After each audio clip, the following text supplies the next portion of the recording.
wonder how many people Roger's going to take on tour with him. Who knows? I know lots of times they'll do like the whole backing vocals and stuff for some of the Dark Side stuff, and yeah. I've watched some stuff of him do that, and I kind of laugh at a lot of it because, oh, Roger, you're just being you. Yeah, what can you say about I love Roger? you for it, and it's kind of what I love about it. Yeah, it's like what I love about your songwriting. It's just you are just so unapologetically fucking you. Yeah, well, that's Roger. I have such a love-hate relationship with Roger Waters because I hate him, and I think he's a musical genius. And I think, yeah, I know. I hate him. There's moments where I do hate him as a person. Oh yeah. But I understand and appreciate him as a person. I'm maybe not quite there. I don't like him as a person, but as a musician, damn. Yeah, as a musician. Oh my God. Like I understand why he is the way he is. I don't necessarily like who he is. Well, I understand why. We will get into Pink we are Floyd. definitely coming up on Pink Floyd. We'll have a whole bunch of people in on that podcast. That should be fun. Yeah. I don't think we've even told them what we're doing. Oh, yes. We will be seeing, I think it's scheduled for April 25th is the podcast I have it arranged 22nd. Well, the show is going to be the 22nd. Oh. But we'll record the podcast on the 25th, so we'll release it on the 26th. It's packed. It's packed behind me. I thought I had it with me right here. But we are going to see a Cleveland-based Pink Floyd tribute act that tours generally through Ohio quite a bit, entitled "Wish You Were Here." Now, what is it that they're doing at this show? Did they say that they're doing like any special? They said they're doing All of Animals and then other stuff, because All of Animals isn't a full set, but yeah. I mean, Animals is one of my favorites. That's fairly high on my list right now. So it is definitely. Are we doing it like numbered, or are we doing it like A, B, C, D, E, whatever? I'm definitely tier? numbering mine. I'm not keeping track of letters. Okay, cool. Okay, cool. Good. Yeah, it's top 5-ish. Oh yeah, no, I have it in my top 5 for sure. Yeah, it is, but not to spoil. If you want to find out the exact number, tune in for the podcast on the 26th. Yeah. Yeah, I won't say any more of ranking, but that's good. Actually, I will tell a little story, or I could save it for the podcast. It's just about the band. Yeah, let's save it for the podcast because we will have stuff to talk about there. We will. Myself and George will be going to the concert. We haven't seen Wish You Were Here before, but you have, so you have previous experience. And then Lindsay Pankhurst, who, from my 2 cents of nonsense, sadly lives on the other side of the country, so he will not be going to the concert with us. But he has light Pink Floyd experience, and he will be giving his take on the albums, which, honestly, I think I'm really kind of interested to see what he says. I am. I don't know what would be like first listening to a lot of these. So wait, he's going in blind listening to the albums? He knows and is somewhat familiar with Dark Side and the Wall, and he likes those. Okay. But the rest, no. Did you give him some sort of order to start with, or did you just send that boy to Umaguma right away? Beyond the darkness, beyond the human evolution, is Khan, a genetically superior tyrant. Exiled to a barren planet, banished by a starship commander he is destined to destroy. Left for dead, he has survived.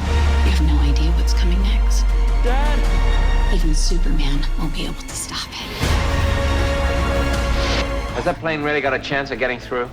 Well, sir, if the pilot's good, see, I mean, if he's really sharp, he can barrel that baby in so low. I mean, you ought to see it sometime. It's a sight. A big plane like a 52. Vroom! It's jet exhaust, frying chickens in the barn. This Organized Chaos podcast is brought to you by JEMS Art Studio. JEMS Art Studio is an online store that allows access to prints that you can use for most anything, obviously as just a picture, or as a wallpaper, or as a bookmark, or anything you can think of. You can find JEMS Art Studio at etsy.com/shop/JEMS Art Studio. This podcast is also brought to you by listeners like you. Thank you.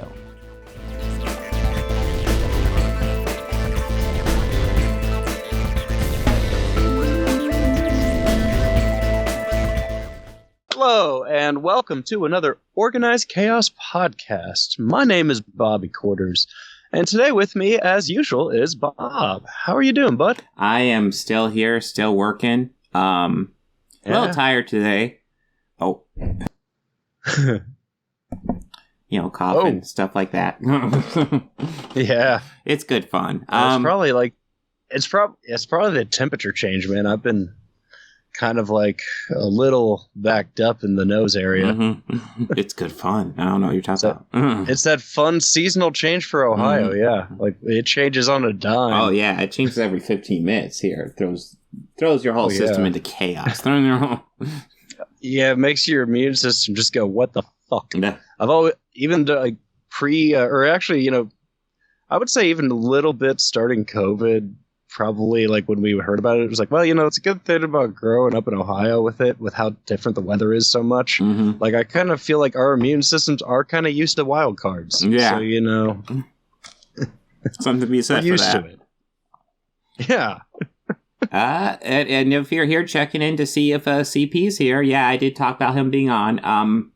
Unfortunately, he is moving, and it's going a bit rougher for him than he thought, so he will not be joining us this week, so that is sad, but hopefully we can get him on soon.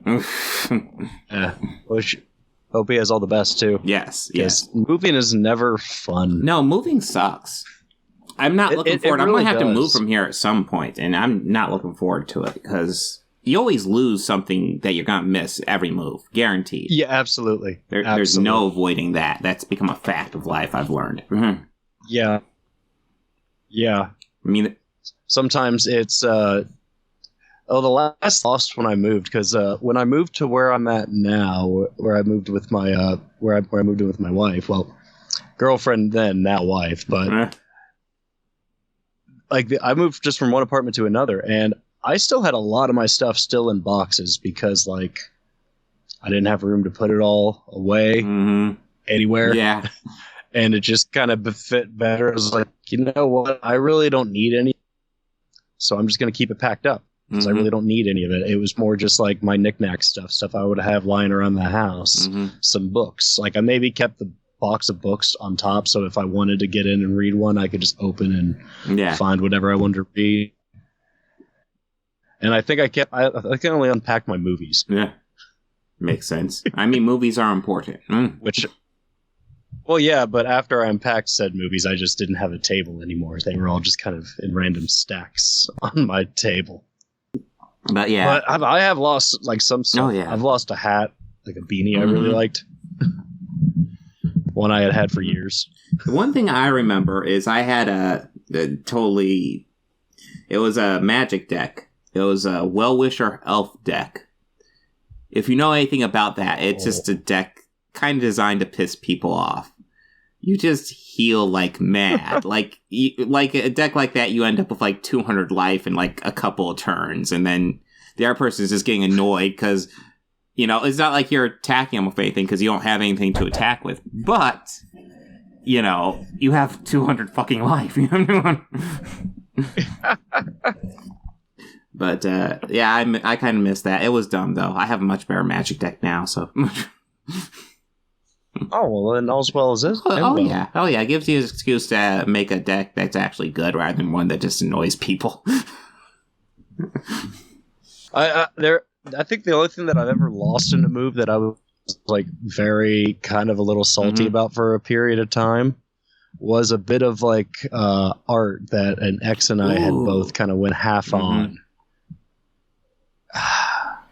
Actually, yes, it was a concert poster for Pussifer. Oh, nice. Yeah, I had went out and I bought a nice frame for it. I had bought the poster. I bought the frame to give it to her at a later point. But yeah. Well, actually, I'm kind of excited about today because today was all just stuff that's really good. Yeah. Like, I would say Superman and Lois, last 3 episodes, was my least favorite thing of the lineup today, and I still really like that. Yeah, I still really enjoyed how they bookended that story. Yeah, definitely. But we're also talking about Star Trek II, The Wrath of Khan, Star Trek II, when they... Which is also just fucking great. Yeah, no. I also like to call it Star Trek II, the movie where they figured out what they're doing. Yeah. And then... where they knocked it out of the park. And then for a little bit of a comedy/reality check, we're going to be doing Dr. Strangelove, a movie about the U.S. attacking Russia. Yeah. And nuclear war. Has nothing to do with current events. Yeah. It's completely unrelated. No. It's a fantasy. We're just concerned about, our vital bodily fluids. Yeah, bodily fluids are so important. We gotta keep them clean. Don't drink vodka. Drink water. Don't. Yes, don't drink vodka. Drink water. Take it from the recovering alky. Don't drink vodka. It tastes bad, anyways. It just tastes like burning. And it's important to stay hydrated. Yes. It's very important. I mean, what? We're like 80% water? I believe, according to that movie, we're 210% water. Yeah, 210. This is the amount of water I've consumed today. Ooh. What? Well, my bottle's down here. Oh, that ain't bad. That ain't bad. Pretty good. A liter and a half is what I put in today. So I guess, are we ready to get rolling already? Go into Star Trek 2? Yeah. Ah, yes. Star Trek 2. Again, the one where they figured out what they were doing. Yeah. They did. Yeah, this is so goddamn good. I love this movie. This is. It's and I gotta say this, though. Normally, Bob and I predetermined before we went on air or even recorded that we are going to rip Shatner apart in this series. Oh, just yeah. Because it's Bill and he has it. Yeah. But I got to really give him credit in this one. He delivers on just such a great standard and is what makes him just such a great actor. Yeah, no, it's one of those things where it's like he's like Nicolas Cage, where he can give you the best and the worst performance. He's the best and worst actor all rolled into one. And it all depends on the project and the director of which one you're going to get. Yeah, it does. It depends on the script and the director. Yeah. And I don't know. In the first one, it was fine. I didn't think he was particularly bad. In some episodes, he's really bad. But here, he sells this so well. Like, the con line is iconic, obviously, and it's been parodied to death. Oh, yeah. But part of it is just, he delivers it so goddamn well. It just, con! I can't even do it. Con! It's like, nailing it. Yeah. I can't do that. No. Good. I can't even get the speech that he got at the end. And that's when it really dawned on me at the end of that movie. And I was like, as much as I want to make fun of him right now, like, he's so good. He's just so good. Yeah, this is one of those movies where he's really just nails it. Possibly his best performance in these movies. I guess we'll have to watch through because he has a couple of good ones. I remember in 6 he's pretty good too. Yeah. I remember some really great moments in Generations. See, I haven't seen that one in a really long time for probably obvious reasons. But well, I mean, it's like, I'll say it's not Malcolm's best performance. No, it's we'll get to it when we get to it. But some interesting behind the scenes stuff. Like, the first movie had a lot of Gene Roddenberry in it. And it was super expensive, but it made its money back. Yeah. So it told the studio they have something here, but they want to make a movie cheaper. So they sidelined Gene Roddenberry, which is sad, but his creative output's always been spotty, in my opinion. He always seems to mean well. Yeah. And they put... Well, he did us the good blessing of... creating this universe and this world and these characters. Oh, yeah.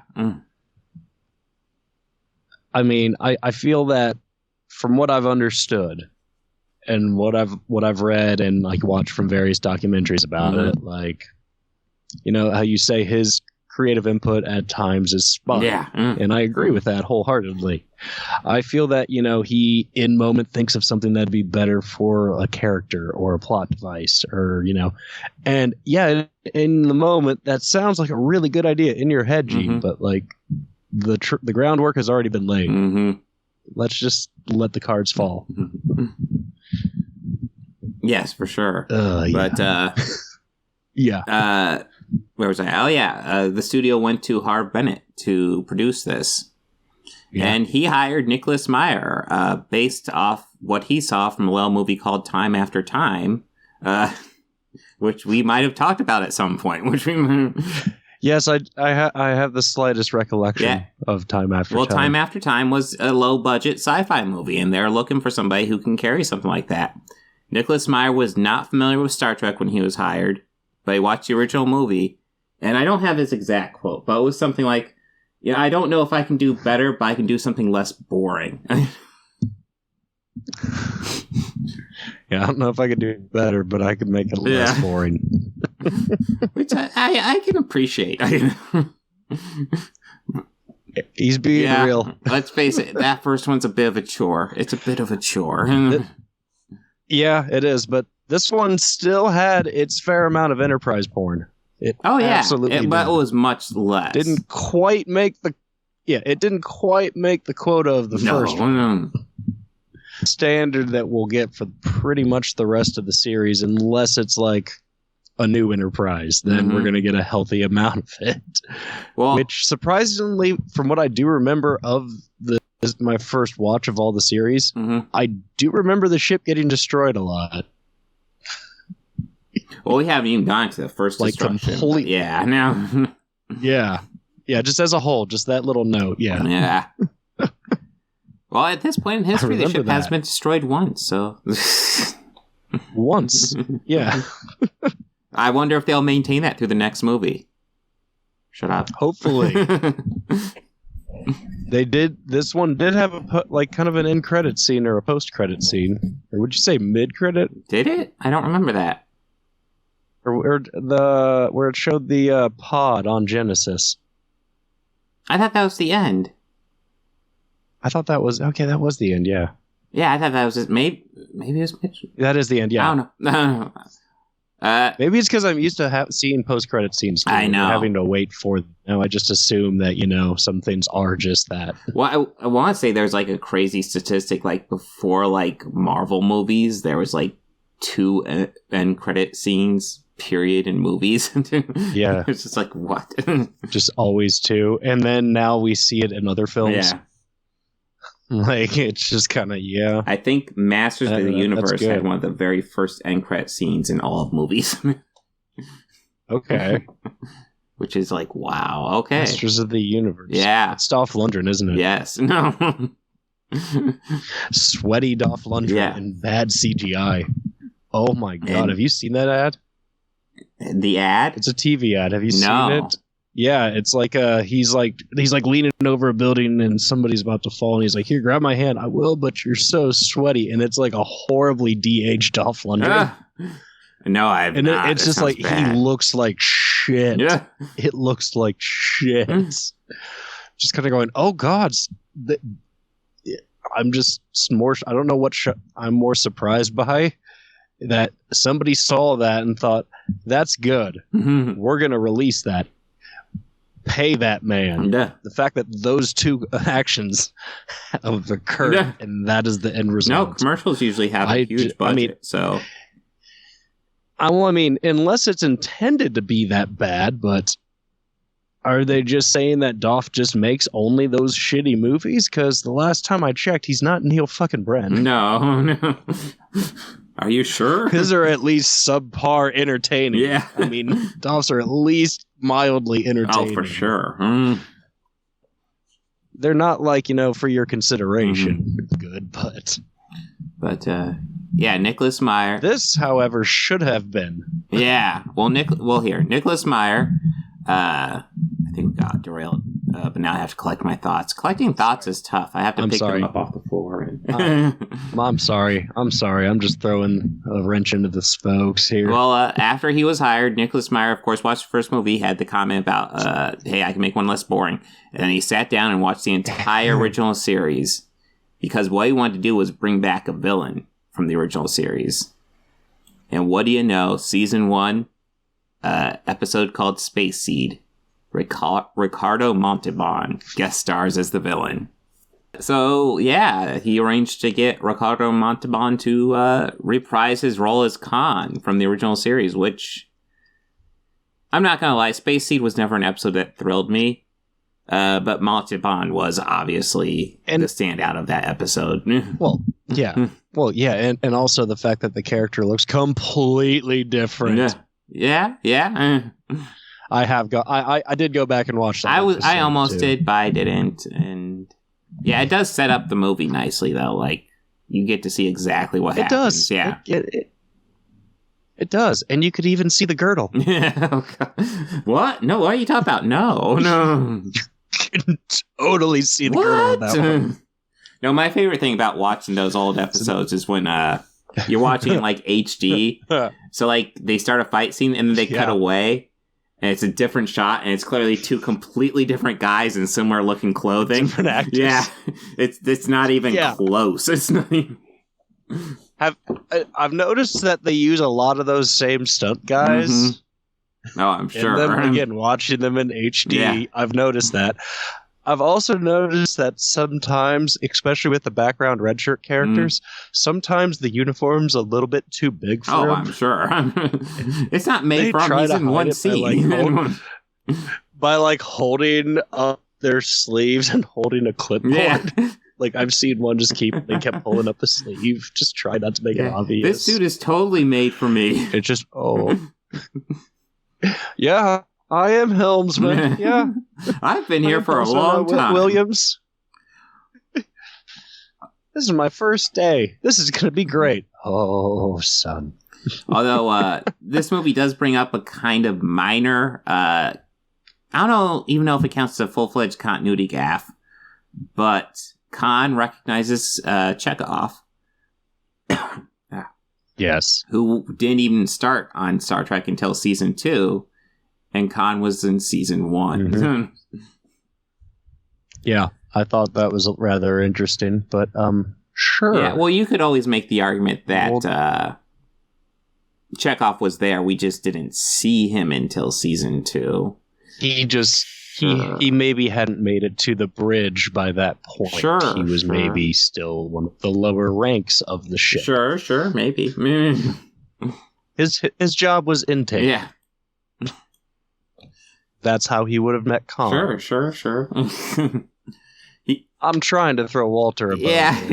It's a little bit of a stretch. Because it is a stretch, but I mean, this movie did have quite its fair share of stretches. Oh, yeah. But it's still great. I mean, yeah. Like, let's just talk a little bit about the Kobayashi Maru. Yes. Like, okay,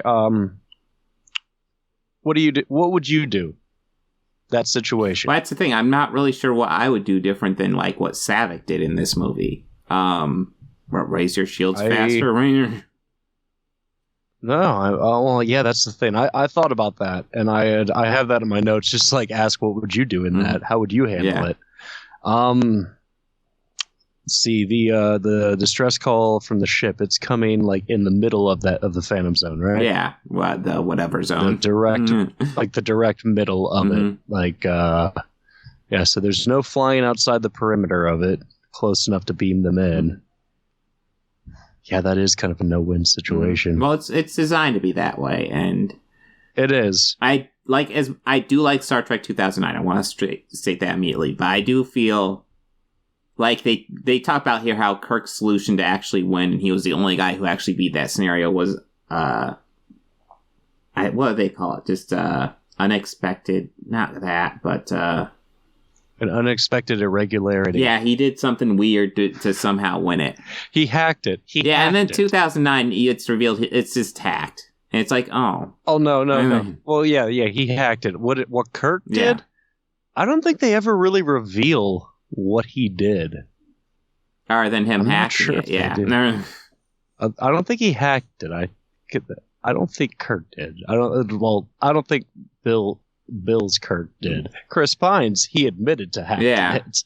Well, I think it's kind of probably supposed to be the same. Of course, yeah, you could argue Probably, Kelvin timeline and stuff, because once Kirk's dad dies, things are different. Is his dad dies? Yeah, his dad, yeah. Yeah. Because I think in this one, it's a exercise that is designed by Kirk, but in the Kelvin, it's designed by Spock. That's right, yeah. Well, I don't think it's designed by Kirk, though, because Kirk took it when he was in the Academy. Well, might be one that the Academy already had set up. Yeah, but this movie also has the only appearance of Kirstie Alley as Saavik, although not the only appearance of Saavik. And yeah, upon watching it this time, facts. I'm actually kind of surprised it never registered sooner that she was obviously there to replace Spock. I don't know why that never occurred to me. But they only gave her a 1-movie contract, so yeah, that'll change up later. Yeah, the character was there just to replace Spock. And there's a whole bunch of stories why she didn't come back, but yeah, she seems weird. Not long ago on Twitter, she did like this questionnaire that she posted. And one of the questions, I shit you not, was, if you were president, what movie would your presidency be? And do you know what her answer was? Wrath of Khan. Life is Beautiful. Oh. It's like, fuck. Now I'm going to hope. Are we talking about the same movie of the title? Yeah. You know, the Holocaust movie. Yeah. The Roberto Benigni movie. Yes, that one. Yeah. I'm going to take the charitable interpretation and assume she hasn't seen it and just went, oh yeah, that title, surely that would be a good presidency.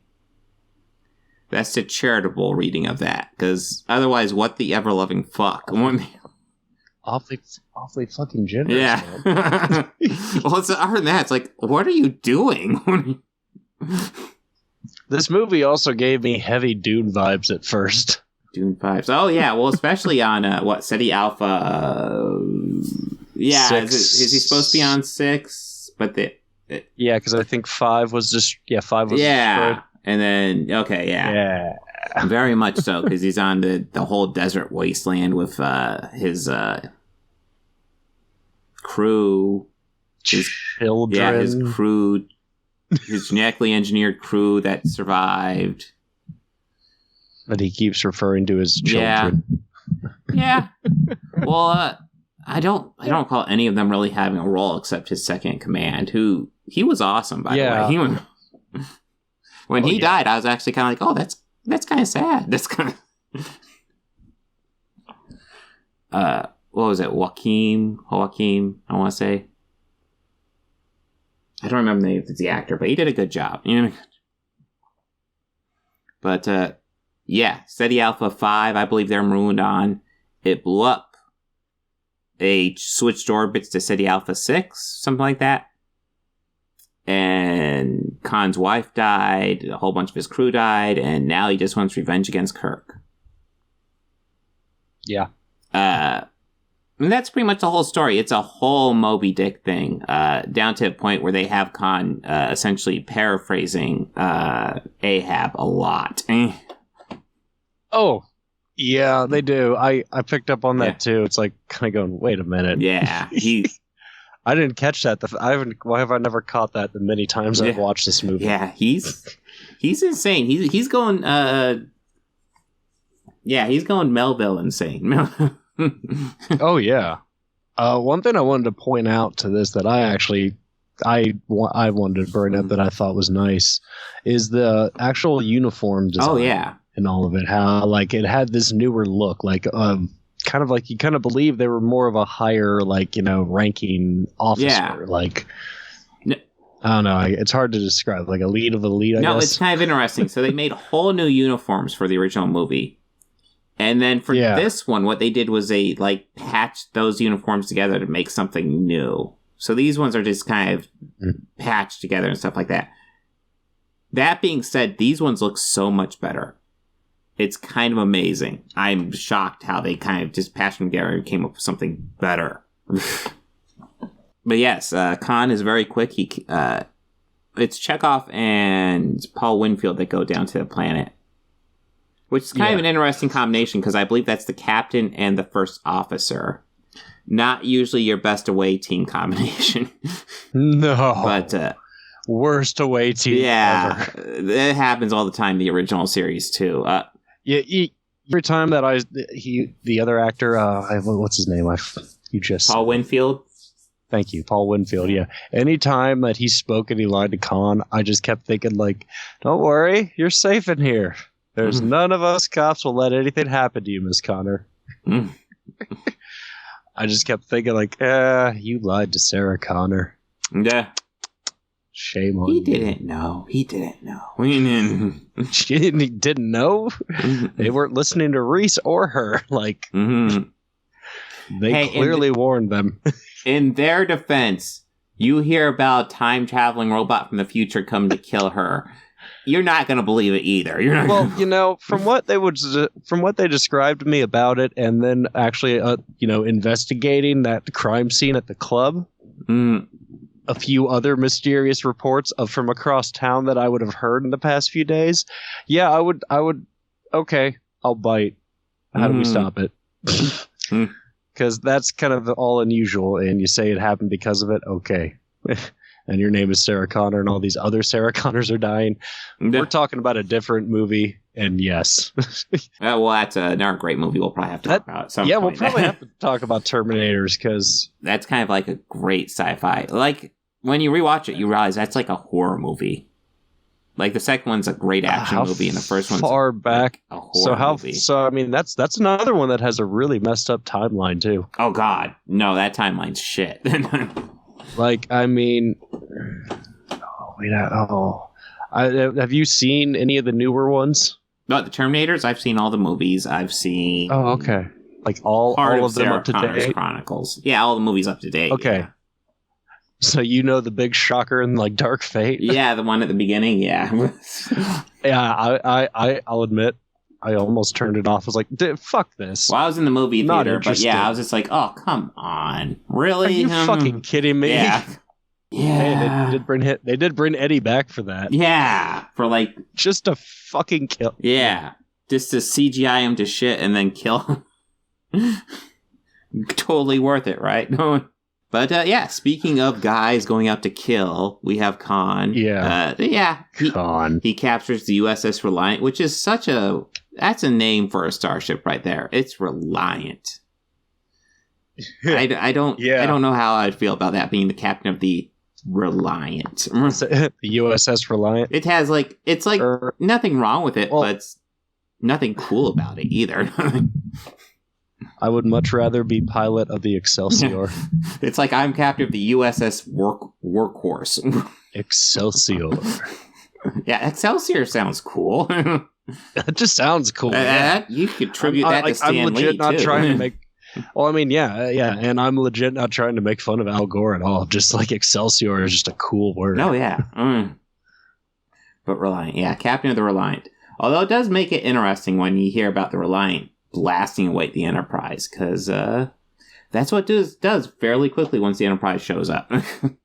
But speaking of music, James Horner's score for this is fucking awesome. Man, yeah. Oh my god. It is. It is. There was a lot of it, because I'll admit this is one that I kind of paraphrased and took 2-word notes to, because I've seen Wrath of Khan so many times. I've seen it once or twice, yeah. Yeah, out of all the Star Trek films, I think I've seen this one and Undiscovered Country the most. But yeah, the score especially, I guess it caught my attention more because I really wasn't paying attention to what's going on, just kind of listening to it. And yeah, the score in this was just phenomenal.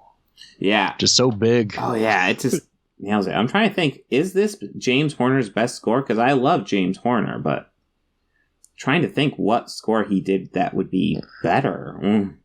Well, he does James Cameron stuff now. Oh, so he did Terminator. I don't know if he did... No, I don't think he did Terminator, but he did Titanic and Avatar. Fun fact, do you think Avatar 2 will actually get released? I have never sat through the first one in one full sitting. It is a long one. I kind of thought the whole idea and the story of it and everything I read, I even read a full synopsis, I thought it was just stupid.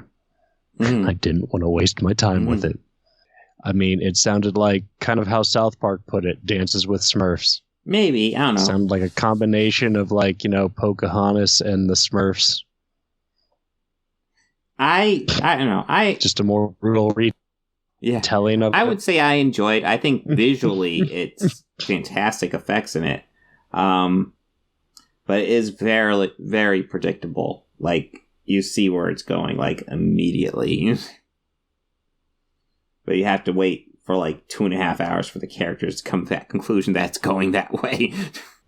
I know that Genesis makes matte paintings because they went to the Genesis little experiment cave. And it's a lot of matte paintings. Nice matte paintings. But clearly matte paintings.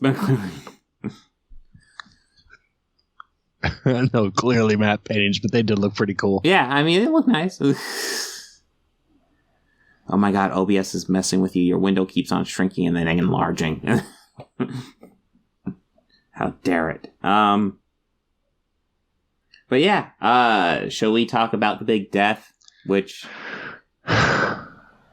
Yeah. I don't know. I'm prepared to talk about it. Yeah. I'm okay, too.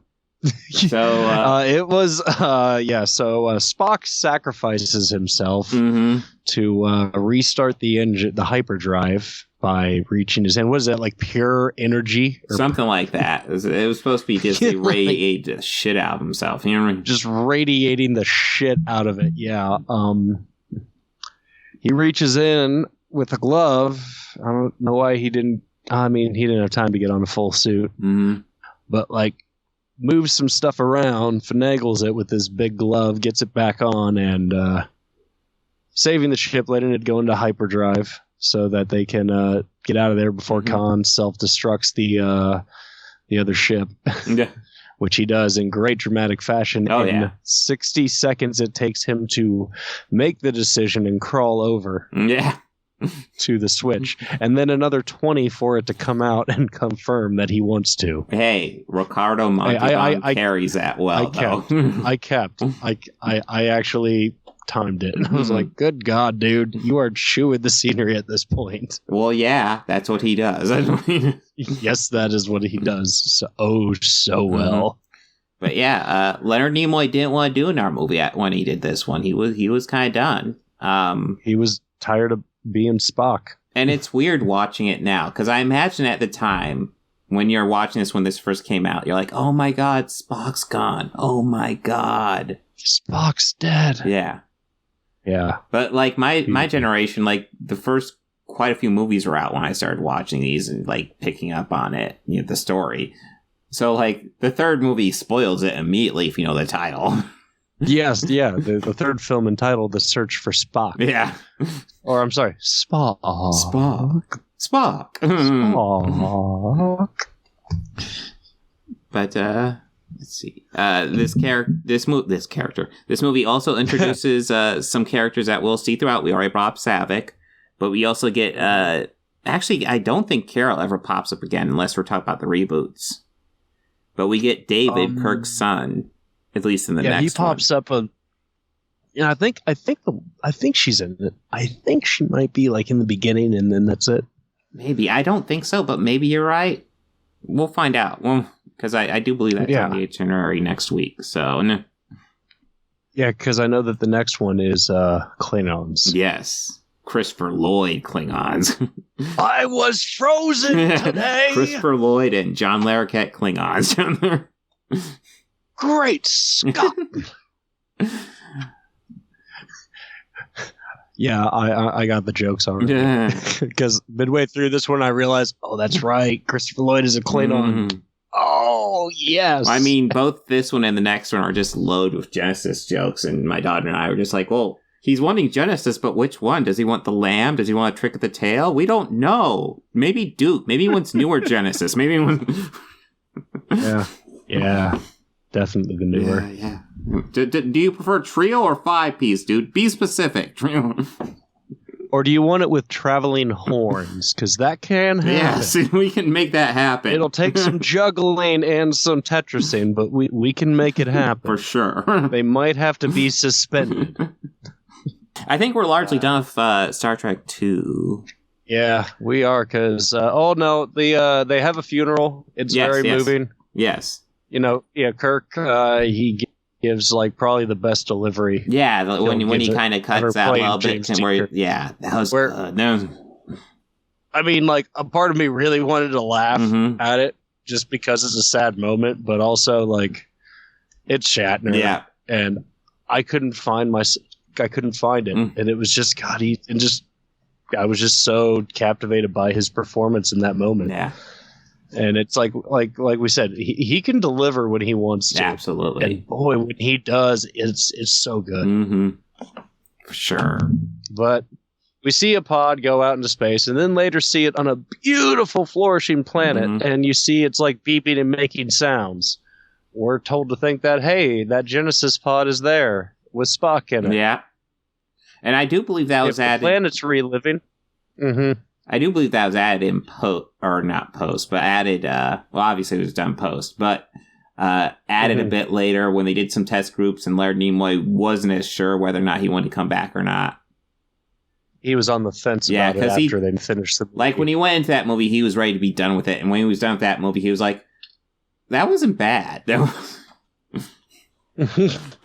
So it's like, maybe... Hey, maybe I could write the next one. At least maybe direct it. Yeah, he didn't write the third one. I think he wrote the fourth one, didn't he? I think he had story input. I don't know if he wrote them. I know there was one that he did write. I think there's a few of them he wrote. Well, I think he was involved with the story on them. I don't know if he wrote them though. Yeah, it's a good question though. I'm pretty sure he was involved with the story on Undiscovered Country. Yeah, he was. Okay. What about the ones he actually directed? He has written two volumes of an autobiography. The first being called "I'm Not Spock" in 1975, and I believe the other one the second volume that says "I Am Spock," which was written in 1995. Let's see. Maybe he was involved with the story on most of them, because I'm seeing he worked on the story of 4 and 6. I'm on 3 right now. Yeah. Not 3. Not 3. Yeah, okay. 3 was Harve Bennett. Well, Nimoy also was an accomplished musician. Yes, he did. He does some pretty awesome covers. I have this split album with the two of them. I know I mentioned it before, but man, his Walk the Line cover on that is awesome. But yeah, see, I don't really have any final thoughts on Star Trek other than, God, I love this movie. Damn, this movie is so good, yeah. So yeah, Superman and Lois. Yep, let's get on to Superman and Lois. So, last 3 episodes of Superman and Lois. I mean, this is good. This keeps up with the quality of the series. You get the conclusion to the Morgan Edge saga, essentially. Yeah, we get some form of a resolution with that. He does break out of prison, kind of like you and I foresaw. I was shocked. I thought they would catch her within the week and they'd spend 3 episodes just hanging out at the grill or something. Yeah, I thought that Plexi Krypton prison was going to, keep him in trap. For sure. It turns out that little minx of an assistant he had was always up to nefariously no good stuff. And I was shocked because she seemed so good. Yeah. So pretty much to put a big nice bow on this, Steel and Superman team up and just clean house. Yeah. Well, in a way, they really haven't all series, and I was just really enjoying this going, oh, this is great. Well, things go insane because Morgan Edge essentially... What? He gets like... I don't even know the word. He just kind of becomes one with that... crystal of his father. Yeah, that crystal thing, yeah. Then he's able to escape the Kryptonian prison and absorbs a fuck ton of sunlight. Yeah, and can he turned a whole group of people in Metropolis, started raising hell in Metropolis. Yeah, he started turning people into Kryptonians right and left. It's like, holy shit. Yeah, shit got real very quickly. But also, I did have one question during all of this. The fuck is the rest of the Justice League? Like, Batman's too busy, the Flash ain't nearby. Well, where is Martian Manhunter? It's a good question, because there is a pseudo-Justice League in the universe at this time. And yeah, actually, Martian Manhunter is part of it, I'm pretty sure. It'd be Superman. The fuck was he doing? I want to say it would be like Superman, Supergirl, Black Lightning, Flash definitely. What was he like? Playing like space racquetball with Thanos? He was busy, man. Busy. They're counting money. They're busy. They're counting. Yeah. Well, I mean, like he's like the greatest character in the Justice League animated. Yeah. And Kevin Conroy's a part of that cast. Oh, sure. But I mean, he's Batman. He's always great. Yeah, because he's Batman. Like not even the whole Justice League, but I guess you don't want to bring in Supergirl, especially on season 1, because no, you don't. But at the same time, it's one of those things you run into where it's like, why wouldn't you call her? But I think of it more like if all of this out of world shit's happening, like you think that there'd be some sort of like detection system, kind of like how the DoD has, but superhumans and like people like that work within the Justice League or other heroes would have something like that, Yeah.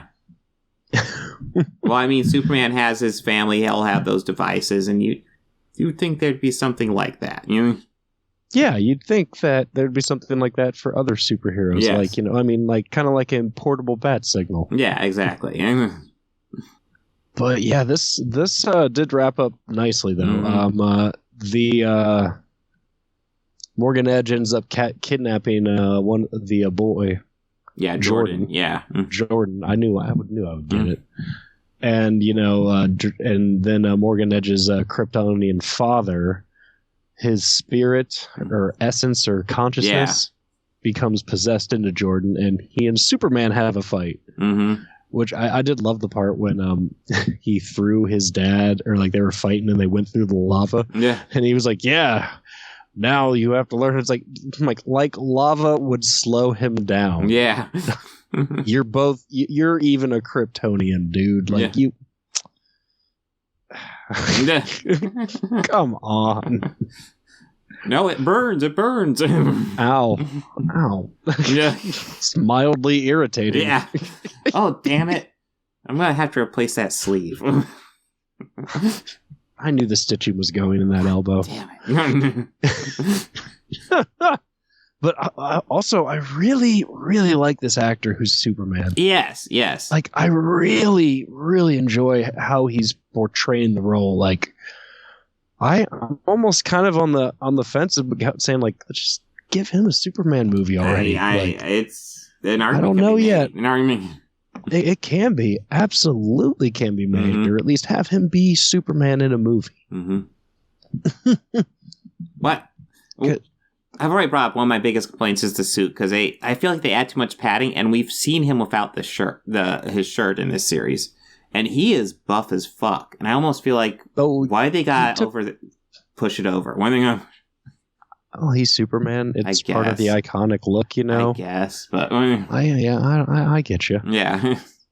Well, it's kind of like, I guess it's that iconic look, It's that thing that makes him, like, really just be identifiable as Superman. It's kind of like how Batman's hiding in the shadows on a building top, Yeah. like perched off. Like, yeah, for sure. It's that it's that iconic imagery. Or like at the end of the newer Spider-Man movie, where we see him in that classic red and blue at the end. Yeah, I mean that suit. The wife watched it for the first time today. Yeah. So yeah, that's still kind of fresh too. But yeah, how that suit popped. Yeah. And it's like, that is a very iconic look. And it kind of really made me think more about Superman and his suit here. Yeah. And there's some stuff that's just kind of, I'm not sure. But the only thing I'm really truly basing it on, and comparison wise, is that Reeves suit. Mm-hmm. That Christopher Reeve, that iconic, like, bright blue. Yeah, baby exactly. blue almost. Yeah. And I think about how Henry Cavill's was, and it kind of almost looked like it was made of mesh. Yeah. Almost. Which I hated the suit. Yeah, I feel like part of the problem with the Cavill stuff is they treat it too seriously. It's like, we can't have red underwear, it's not cool. Well, it's part of the suit. He's Superman. It's a superhero. It's gonna have some weird stuff. It's gonna. He's an alien. Yeah, and their fashion clearly wouldn't match ours. Yeah. Well, and then that suit is just so dark. And then of course Zack Snyder has to stick him in the fucking black suit later. It's like, oh my god. And then not only does Zack put him in the black suit, he releases a cut entirely in black and white. Yeah. Yeah, that made no sense, too. I mean, nice combo. I at least thought it'd be like the Wizard of Oz at one point. Like, when they all team up, like the suns, and they got that hero shot of all of them, the sun would brighten up and it would be colorized. Yeah. No, I was disappointed with that. It's weird, on Twitter, I did see somebody going, man, I wish you'd release Man of Steel and BVS in black and white. And I was just like, just watch it without the color.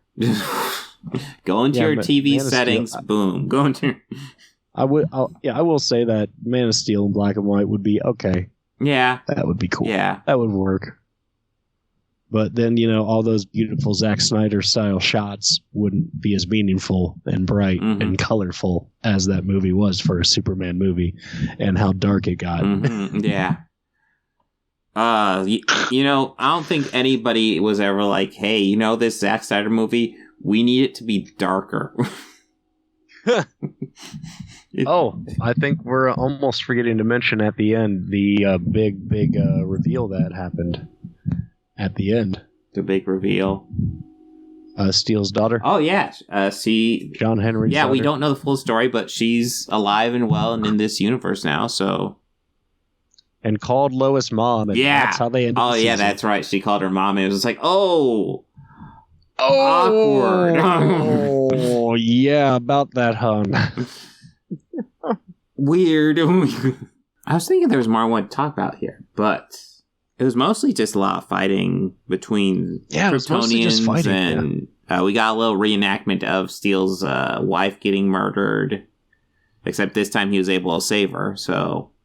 That was nice. He saved Lois. Yes. Yeah. That was good of him. Lois also put on those memory linking headbands with her and Jordan, and she was able to pull them out of the darkness. And it was like at a tight moment where we thought he was going to kill his brother. And then they just... He snapped out of it. Lois was able to pull him out, and all was well. Yay. Yay. Steele almost sacrificed himself. Yeah. I was more thinking about this like, okay, that suit was originally owned and designed by one Lex Luthor, correct? No, I don't think so. I believe he made it. I think he made it? Okay. Yeah. I was thinking that it was one that Lex Luthor designed. I believe... Because the security system kept referring to him as Mr. Luthor. Yeah, there's something hacked that used to be Luthor's that's his. I think it might be just be the computer system. I thought it was the mech suit. Okay. Either way... I'm not sure. Because the mech suit had... Well, let's just say for the sake of argument that was a Lex Luthor creation, okay, right? I can get behind that. Even with reserve power being as low as it was at the end... Do you really think Lex would have a suit that would actually let him die in space? That's true. Lex Luthor. But also, I knew Superman would save him. I knew it. He's floating in space. It's like, well, he's just going to grab him. Yeah, he's a super skinny dude. It's cool. No, I want to see the thing where he's floating in space, and then like you cut to a week later, they're at barbecue. Hey, what happened to John Henry Irons? Well, last time I saw him, he was in space. Oh shit! He's all frozen. Last I saw we were up there. Yeah. He's fine. He's not an icicle. He's not. It's fine. It preserved him perfectly. Awkward. Yeah, I was just thinking that, like, come on now. You guys are dogging my boy Lex like this. This is not good. Mm-hmm. Not good at all. I'm curious to find the Crisis on Infinite Earth series, though, after watching this. It might be on the CW app. I don't know if it still is, because it's not. It's been a couple years old now. Because will it be on HBO Max? Doubtful. I don't know, because the thing is about stuff. Crisis is it's like a couple episodes from each of the series. Okay. And you just watch them kind of in order. Okay. Let's see. Well, there's the animated one. Well, yeah, that one would be pretty all right, because DC's animated films have always been, like, out of this world. So HBO Max has the Batwoman episode. It looks like that's it. So you can watch one episode. So probably not worth it there. Probably not. Yeah, no. And if it's anything like the Batwoman movie from MST3K, I'm okay on that. Yeah. Yeah, Batwoman's actually one of the series I haven't watched any of. So, yeah. Batgirl. That's Batwoman. No, I was about to say they're different characters, actually. They are different characters, completely different characters. Mm-hmm. Now, I remember a long time ago on a message board, somebody got, they introduced a Batgirl. They cast a Batgirl in something, and it's probably been changed by now, whatever it was. And somebody was like, "Isn't Batgirl supposed to be a lesbian?" It's like, no, that's actually Batwoman. That's actually... Jesus. It gets confusing, but yeah, they're different. They're different. Fictional characters. Yes. Fictional characters. Fictional. Do you understand what I'm saying? Probably. No, we have to get mad about it. Probably one of Affleck's best deliveries ever there. Oh, yeah. Affleck could do a good delivery with Kevin Smith. I've noticed that, like, Kevin is a director that he can really clearly get a great performance out of Ben Affleck. Yeah, definitely, for sure. And I'll say this too, like, he can get Jason Lee to deliver better than any other director I've seen. Yeah, that's true. Jason Lee, like, really shines in his movies, and I don't really see him shining outside of that. And it's like Kevin Smith. I see it sometimes in My Name is Earl with him. Mm-hmm. Yeah. But that character, I think it was in the later seasons where, you know, he's so comfortable with playing that character now that it's probably like fluid for him, you know. Mm-hmm. Like, he doesn't have to, like, you know, get into character. He could just, you know, be Earl. Mm-hmm. But yeah, Kevin Smith's probably pretty good at the actors, because he, like, even Tusk, outside Johnny Depp, the actors actually did a really good job in that. Yeah, and Johnny Depp was just weird. Yeah, he was. Yeah, Johnny Depp was like, he was doing shtick, I think. Yeah, and I think it was like he pitched it to Kev, and Kev just thought it was hilarious. Yeah, so he let him do it. Well, so much of his movies recently just feel like friends getting together, and it's, you know, there's something nice about that, but at the same time, oh, that's how I felt about the new Jay and Bob movie. Yeah, it exactly. Totally just felt like his friends getting together, and I enjoyed all of it because it just was like, you know, I grew up watching those movies all through like my teens and 20s, so like, you know, watching them, it was just kind of like you said, like getting together with your friends. Mm-hmm. Well, I will say I did not enjoy the new Jay and Bob, but oh yeah, like essentially that one, and then you have Yoga Hosers and Tusk. These just feel like movies with friends hanging out, but they're not. They almost don't really feel like really movies. They just feel like, hey, let's just shoot these scenes because they'll be funny. Well, I think that the next thing that he has definitely on the docket is Clerks 3. I believe they've already wrapped filming on it too. Possibly. He's talked about that one for a while. So well, I know that I remember seeing shots of him being on production. It seemed like they wrapped up, like they were done before they knew it. Nice. So I mean, hey, maybe they had no problem. Yeah, but that's good. That means production went smoothly. Mm-hmm. But I mean, they got most of the cast back. Oh, I'm from sure. both films. That's what I'm kind of surprised at. They got not Caitlin, but Veronica. Oh, really? I'm deep dive. I'm very interested. Mm-hmm. How does she feel about you going to meet? Not only you going to meet up with Caitlin, but then her ended up banging a dead guy in the bathroom. Details. Details. Semantics. Well, here's what I'll say about Kevin Smith. I haven't liked his movies recently, but God, he seems like a nice guy. He does seem like a super he has his was it a podcast? He has his YouTube. He calls it his Smodcast. Smodcast, yeah. And I'm not gonna lie, that is some of the most entertaining stuff I think he's made in a few years. Oh God, yeah. It's good. And I thought that the tour that he did, where he did the public speaking kind of stand-up tour-ish, but pretty much it just ended up him being telling stories. Yeah. Telling stories. Mm-hmm. I've seen segments, yeah. Like, some of that is just so funny. Like, I saw one where, like, it was at the same college where he ended up calling, like, Scott Mosier during it. And he's like, hey, Scott, I kind of ran out of stuff to talk about, so how about you tell these people about your RV? And, he just put the phone up to the microphone, and Scott started talking about his RV. And he's like, wouldn't that be great if, like, this whole thing you paid to hear me talk, and it's really just me calling my friends and having them talk to you through a phone?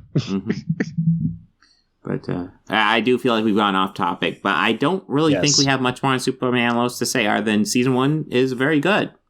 Season 1 is very good, and I'm excited for whenever season 2 is complete and I guess added to HBO Max. Yeah, exactly, when it becomes easier to watch, because the CW app is spotty at best. Yeah, I imagine it would be. Yeah, what it does like the last 4 episodes of a series or something like that. And it's nice to be able to watch it for free, but commercials get super repetitive. There's like 3 commercials, and they replay them over and over again. There's God, good fun. Yeah.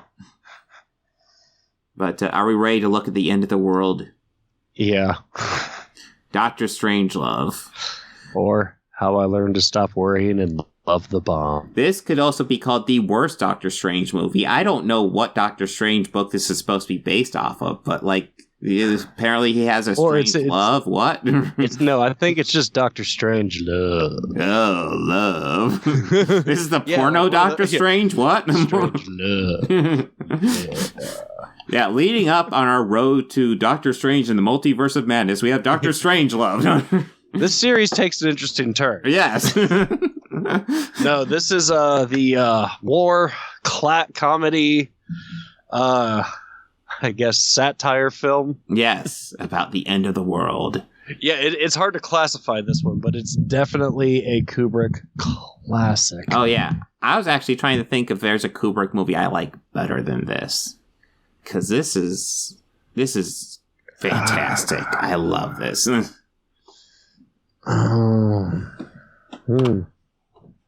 You got me thinking about that. Yeah, now. I mean, he's got some classics. I'll go ahead and say the controversial opinion. I think Kubrick's kind of a mixed bag. I think he has good stuff and some stuff that's kind of like,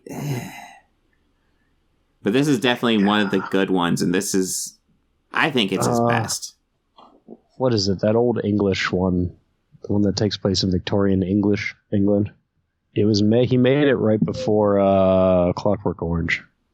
That doesn't like ring a bell at all.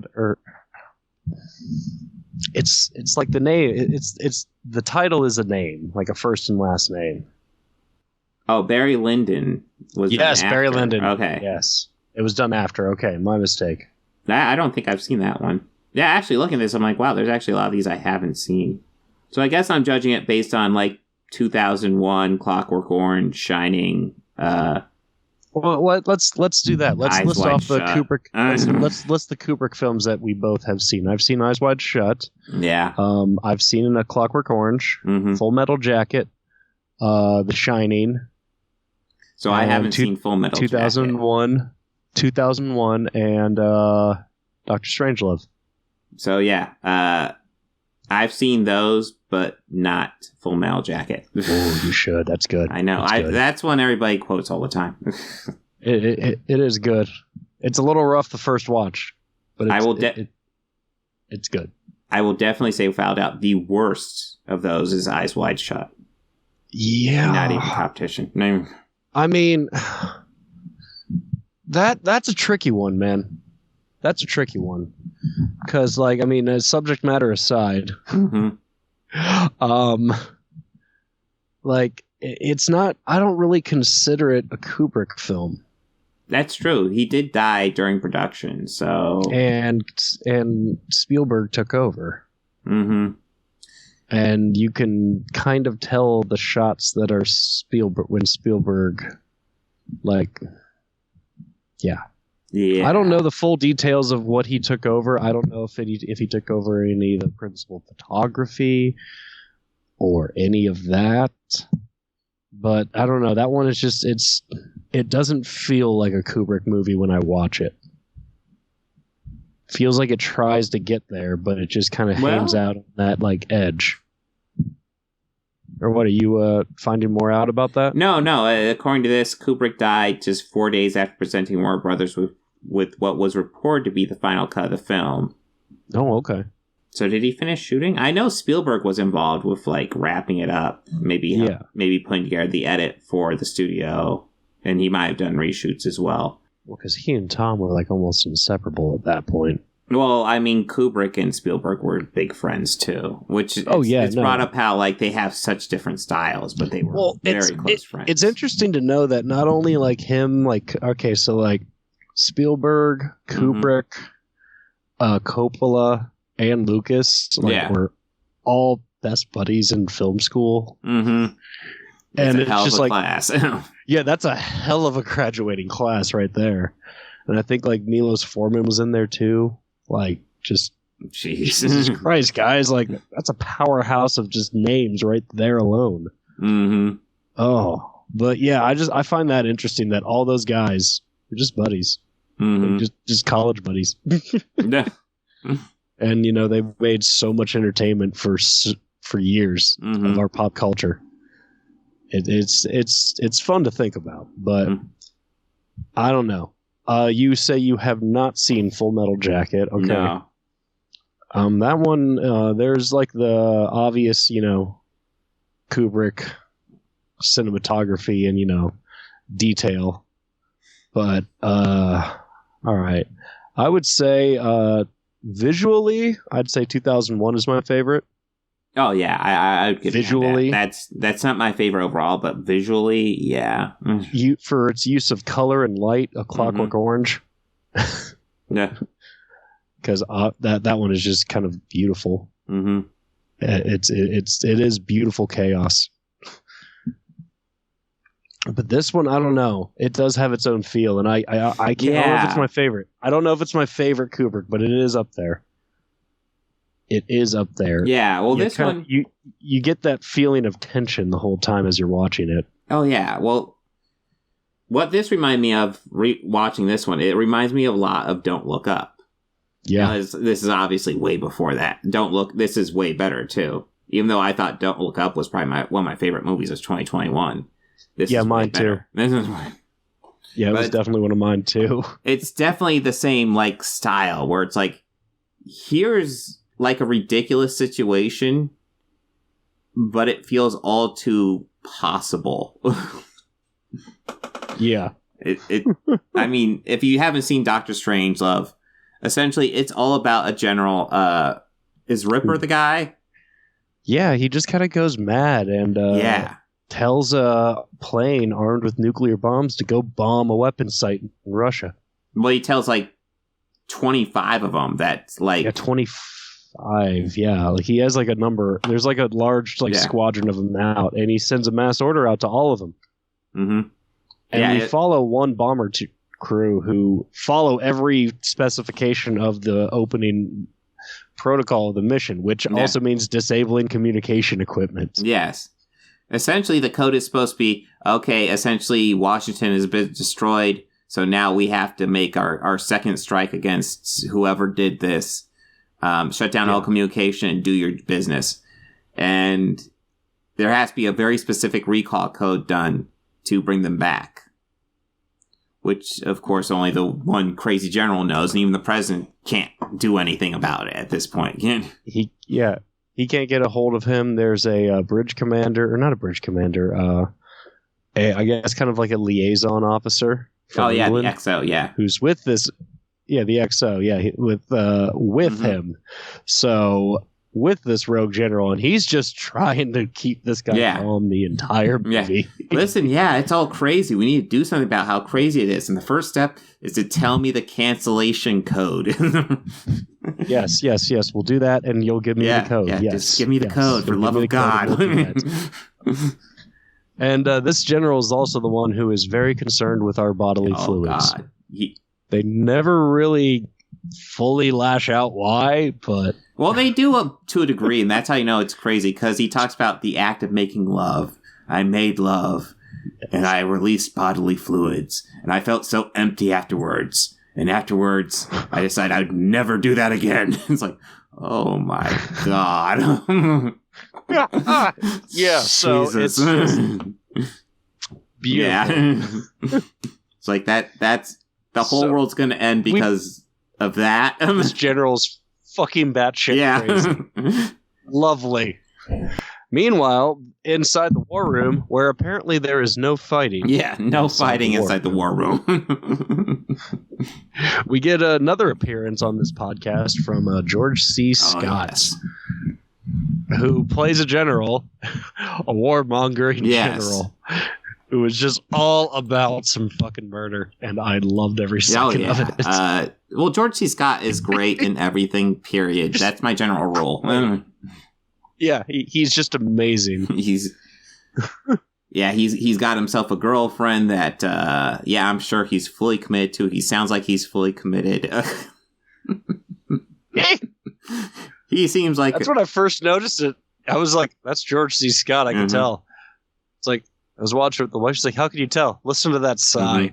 That's George C. Scott. That's the thing. It's a younger George C. Scott, but that voice is still there. That is the same voice. Still, that big, burling voice, that commanding voice. Oh, yeah, it was beautiful. And, of course, being the general he is, he brings up, like, they've already activated this command. It's very unlikely we'll recall these planes. Let's go all in and just fucking, we can probably end this with 20 million instead of 150 million dead. That's an acceptable casualty. We'll just nuke the shit out of them and then we're good. Like, there's moments where how it's being shot and framed, you could tell that they're being very dramatic and very serious about it. But the dialogue is just so ridiculous. Like it's funny and scary at the same time because there possibly could be people with their fingers on the button who are literally represented like this, just having conversations, regardless like of what this. the disclaimers. Regardless of what that disclaimer said, all the people depicted in this film are not representation of any actual living people. Yes, except the ones that are. Except the ones that are. Yeah. Didn't specify which ones those are, but I think that's up for you to decide, you, the viewer, to decide. Now, if you ask me, I think Steller's playing the president. You totally looked like Truman. Yeah. Well, I think he also has a Kissinger character, too. Yeah. Peter Sellers pops up a couple of times in this movie. Yeah. He also has a Churchill-esque character as well. Yeah. Oh my. A young Churchill, probably. Yeah. Before he became, Winston. But yeah, it's like Don't Look Up, like I said earlier. It's like, it's so ridiculous, but at the same time, there's a part of you that goes, Jesus Christ, there are people like this, aren't there? There are people like my that. God, yeah. my...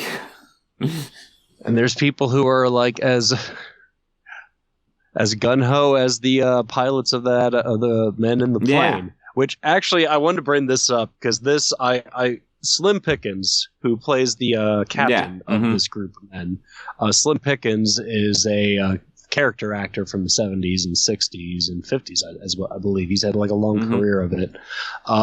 Most famously, he played in the Mel Brooks film Blazing Saddles. He did, yeah.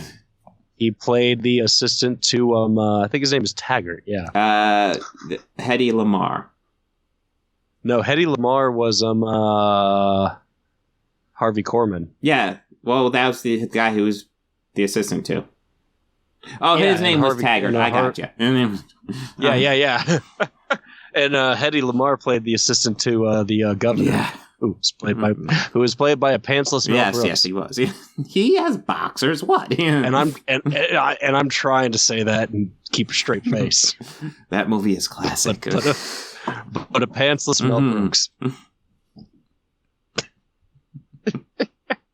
He also had governor, he had governor written on the back of his suit. A couple of times. I thought that was fucking hilarious. Oh, that's another comedy classic, but yeah. That is another great comedy. That should be remade today. Oh, sure. You could totally remake it. I fucking dare Hollywood to. I fucking dare them. They will fuck it up, you know that. They will fuck it up. Mel will be embarrassed. It will be PG-13. It'll be animated, and it'll be a Pixar film. Tom Hanks will have the lead. Yeah, Tom Hanks will play Sheriff Bart. Sure. But yeah, we better stop talking this before we talk it into existence. Yeah, man. but Dr. Strangelove, we gotta talk about one of the guys on the plane. Well, first, what the emergency rations box? Because that was the point I wanted to bring up when I started talking about Slim Pickens, because he is just so deadpan funny in this and just doing shtick so well, like where he's talking about, inside you will find 145 pistol, 2 boxes of ammunitions, here several rations of food. So is it like medical kit containing antibiotics, sedatives, pep pills, sleep pills, prophylactics. Well, hell, a fella in Vegas could have a great weekend in Vegas with all that. Yeah. I had to stop the movie. I was laughing so hard. That was funny. Also on the plane, one of the first film role of James Earl Jones, who...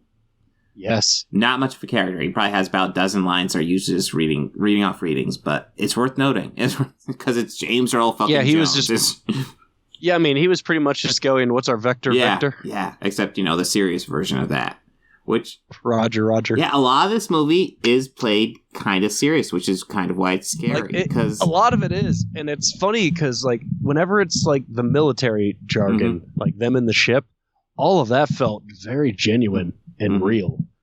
Like, even like the military or even any government official or even political figure kind of talking about protocol and what they need to be doing, like in the war room, and how they were starting to talk, like all of that felt really like real. And it's just, wow, this is a great movie. Like, this is a great movie. And I will also say it's definitely one that I have trouble classifying. Like, it's hard for me to classify, and like, how would I define or classify this movie? I don't know. Kubrick. Well, it's one of those things, like, for the most part, the actors play this fairly straight. Slim Pickens plays it fairly straight for, as straight as he can. Yeah, same with Scott, too. And Sellers. He gives Scott all has those moments. serious. And then he has moments where he's being campy. And then Sellers, when he's playing Mandrake and the President, is pretty, he's playing that fairly straight.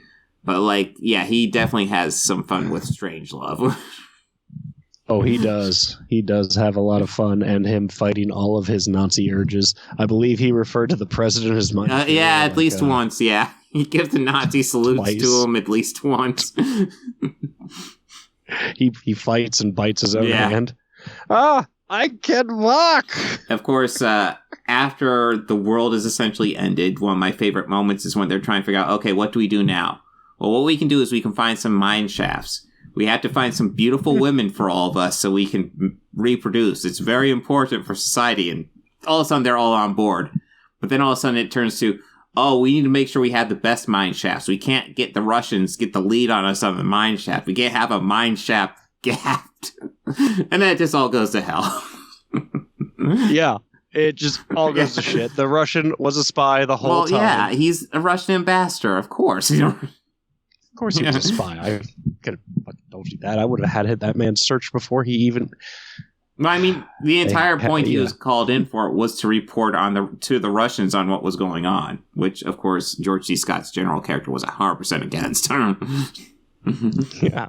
It's like, you're going to bring him in, like, he'll see it. Grabbing all the binders and running around the room. Yeah, part of the we got to note, part of the reason the world's going to end is because Russia did make a doomsday device that will blow up if they're attacked. And of course, the obvious question is asked, why would you do this and not tell the world? What is the point of such a device and not telling the world? Yeah. Well, they wanted to surprise their president on his birthday. So they're waiting for that moment. It's like, are you fucking serious? Yeah, like, are you fucking kidding me? So we're all gonna die because you want a birthday surprise. Cool.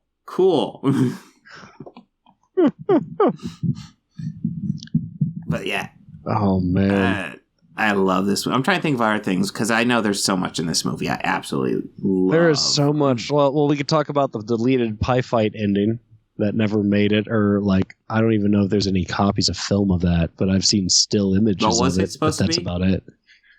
It was supposed to be a giant pie fight at the end. Yeah. That sounds kind of funny, but I see why they delete it because this movie's ridiculous, but that might be going a bit too far with it. Well, yeah, that might have been a bit much, but also, I mean, it made just as much sense. Well, deleted scene gold. Oh, yeah, deleted scene gold. Let's see. I'm trying to think. This movie did definitely remind me a lot of Don't Look Up. It would actually it would pair nicely with it for like a double. Yeah, feature. if you're looking for like movies that are parodies of things that could totally happen. Yeah. you know, like satire, social commentary. Okay, according to some trivia here, the film led to actual changes in policy to ensure that the events depicted could never really happen in real life. So I'm going to assume it's the change where, like, you can't just say, oh, somebody died, and now I'm in charge. No. Probably also prevented some people from creating an actual doomsday device, too. Oh, one would hope. Here's something I actually wasn't sure about, so I'm kind of glad I have this here. Because I kind of wanted to bring up, because there's a scene where General Judson, who's the George C. Scott character, kind of, like, falls over, but he just keeps on rolling with the line. And I'm like, did they mean to do that? That seems crazy. Okay, so here's the trivia. The scene where General Judson trips and falls in the war room and then gets back up and resumes talking as if nothing happened was really an accident. Stanley Kubrick mistakenly thought that was George C. Scott really in character, so he left it in the film. But no, George just took a little fall. He's a professional. He's reading a line, he takes a fall, and then he just gets right back up. Gets up and keeps reading that fucking line, yeah. And it works for the character. It's what that character would do, too. Well, it definitely does, because, you know, like, we kind of saw he was absolutely batty. Yeah. Oh, James Earl Jones initially thought Slim Pickens was staying in character off camera until he was told he wasn't putting on a character. That's the way he always talked. That's just him, man. Yeah. That is him. 100% him. All right. Peter Sellers was not keen on multiple takes. One of Stanley Kubrick's trademarks. Kubrick felt that Sellers' performance improved with each successive take, while Sellers couldn't understand why he was being asked to keep doing the same scene over and over again. General Ripper's paranoia about water fluoridation being a communist plot is based on a conspiracy theory circulated by extreme right-wing John Birch Society in the 1950s and 60s. The organization, which was founded in 1958, was quite influential in conservative politics at the time, and the fluoridation is a communist plot theory took hold in many rural areas of the U.S., with some small towns going so far as not only ban ban fluoridation of water, but pass ordinances requiring the arrest and jailing of anyone who advocated it. Oh my God. Oh, wow. Jesus. I thought that was just flat out crazy. That's based on real events. Jesus. This movie's even better than I thought, because that adds weight to it. So any final thoughts on Doctor Strangelove? I can't think of anything else to say, but I love this movie. Watch it if you haven't seen it. Yeah, absolutely. Watch it if you have not seen it. The sets, though, for the War Room. Oh, yeah, the War Room looked great. It looked big and board, and they had a giant board. Mm-hmm. The big board. Yeah. You'll see the board, Mr. President. Let's bring in the Russian ambassador, but he'll see the board. He'll see the board. Yes, he will. That's the only thing I wanted to add. And the president was like, "Yeah, that's the point, but he'll see it." Yeah, that's the point, but he'll see it. It's right there. Oh, no. Such a great movie. Let's see. I think we already discussed all the Pink Floyd stuff. Yeah, we did. What, next week we got Search for Spock? I think on the itinerary I have Search for Spock. We're going to do a rewatch of Daredevil, which I thought could be fun. So the first 4 episodes of Daredevil. I'll go ahead and confess I haven't seen all those series, so I'm kind of interested in going and watching all those. I haven't watched any of Jessica Jones. I started Luke Cage, and I fell asleep during the first episode of Iron Fist. I watched all of Daredevil. I've seen all the seasons. I've seen all of Daredevil, and I never got around to watching Punisher. Punisher was good. I've seen all the season 1s. I have not seen any of the last seasons, except for, strangely enough, Iron Fist. Oh. Because that was the one my parents lost all interest in. So I watched it without him. But yeah, I kind of envisioned maybe we could go through and watch some of these Marvel series, especially now they're on Disney Plus and maybe they're MCU canon now. Well, they are because, I think it's fair game to say that we can say yes to Daredevil because he appeared in No Way Home. Yes, he did. Murdock. And then Kingpin also appeared in Hawkeye. And Kingpin also appeared in Hawkeye. Yeah, but the multiverse makes it muddy, so...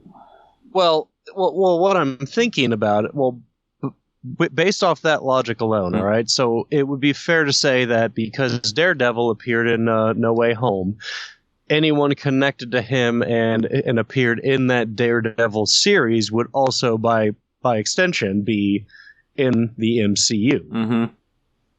Luke Cage, we already know is, because I remember from the first episode, they were talking about the events of 2012 Avengers fighting in downtown New York. Oh, no, they have those references in all the Netflix series. Yeah. Mm-hmm. And I think Jessica Jones is because they talk about it. That's the one that I haven't seen. Season 1 spectacular. I'm kind of not a Kristen Ritter fan. No, she's good. She's good in that series. I mean, honestly, between her, Katy Perry, and Zooey Deschanel, it's just they kind of merge into one person. She's a better actress than those. Well, Katy Perry's not even an actress, so no, she's not. She just, my wife is working her way through New Girl right now. Oh gosh. Well, Kristen Ritter is definitely able to do some, has to hit some layers in Jessica Jones that I doubt Zooey Deschanel has to do in New Girl. I don't think so. I kind of think New Girl's like, Sunny Light. If ABC produced It's Always Sunny in Philadelphia and didn't make it controversial, just made it nice and pleasant and easy to swallow. So if it was Always Sunny in Philadelphia, but nothing like Always Sunny in Philadelphia. Yeah, like ABC watered down. Sure. It's Always Sunny in Philadelphia. So shitty. I mean, they do the shouting at each other. Oh, well, there you go. But yeah, we'll probably it'll probably be staggered. I don't see us going through the whole thing, but yeah. I won't mind catching up on all these series. I definitely want to see the last seasons of Jessica Jones and Daredevil. And I don't think I've seen the last season of Luke Cage or Punisher for that matter. So roughly 4 seasons I'm missing of that. So yeah. Yeah. And I haven't seen any of Agents of S.H.I.E.L.D. Well, Agents of Shields. I think that one's now been completely decanonized. No. Yeah. That's too bad because they go up against Hydra a lot. Mm-hmm. Yeah, no, it links the movies Hydra. a lot in that one, too. Hail Hydra. But, yeah, so next week, Daredevil and Star Trek 3. And then the third one is a bit more mobile, but we'll get to it when we get to it. Yeah. So, everyone, have a good one. Take care.